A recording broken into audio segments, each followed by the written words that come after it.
Good morning. I'm Pastor Roddy Chesser with Open Door Family Fellowship in San Angelo, Texas. And this is Necessary Food. It's Friday, June the 5th. I'm in John chapter 4, verse 35. Jesus says, "Say not ye, there are yet 4 months, and then cometh harvest. Behold, I say unto you, lift up your eyes and look on the fields, for they are white already to harvest. And he that reapeth receiveth wages, and gathereth fruit unto life eternal, that both he that soweth and he that reapeth may rejoice together. And herein is that saying true, one soweth, and another reapeth. I sent you to reap that whereon you bestowed no labor. Other men labored, and ye are entered into their labors." You know, the disciples made a mistake of thinking that it was sowing time when it came to people coming to faith in Jesus Christ.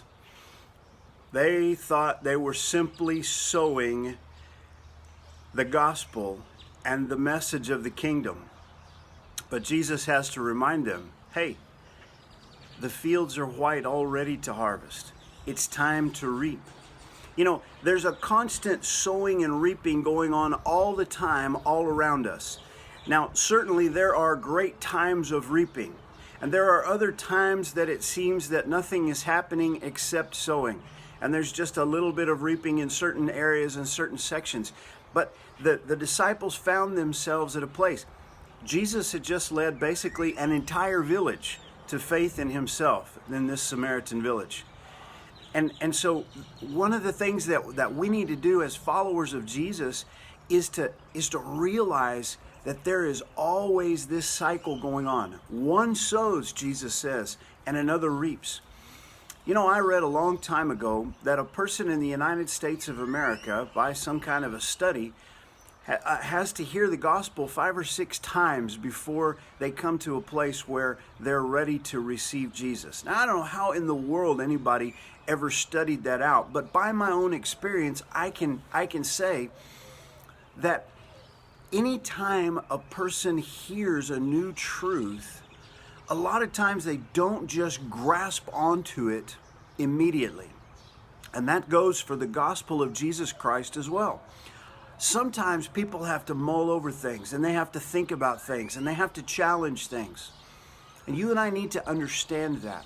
Just because someone is not interested in receiving Christ right at this moment does not mean that they will not receive Christ.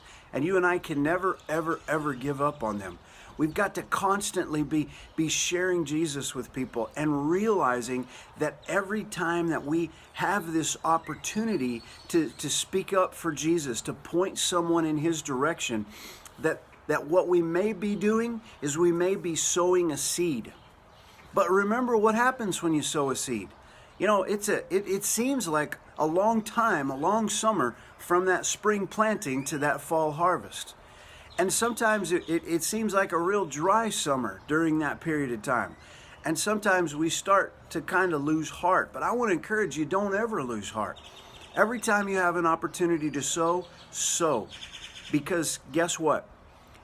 There's going to be opportunities to reap. There's going to be times when you're standing there and you are the midwife to bring a brand spanking new believer into the existence and to see someone born again right before your very eyes. I'm going to tell you, it is a fantastic experience. Many times the disciples, they found themselves in a position that many times we do as well. Someone has been in an area sowing and sowing and sowing and sowing and sowing for years and seeing very little, but they just keep sowing faithfully for Jesus.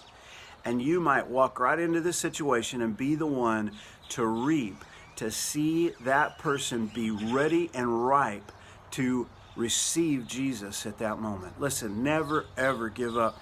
Realize that this gospel planting, sowing, and reaping is a process, and one sows and another reaps. Sometimes you enter into someone else's labors. Maybe you're in a season of sowing, and it seems dry. Well, keep after it. Keep sowing good seed for the kingdom, because I guarantee you the day will come when you'll be able to reap and you'll be able to rejoice as you do that. Hey, let's sow the good news of Jesus this day. God bless you. Have a great day.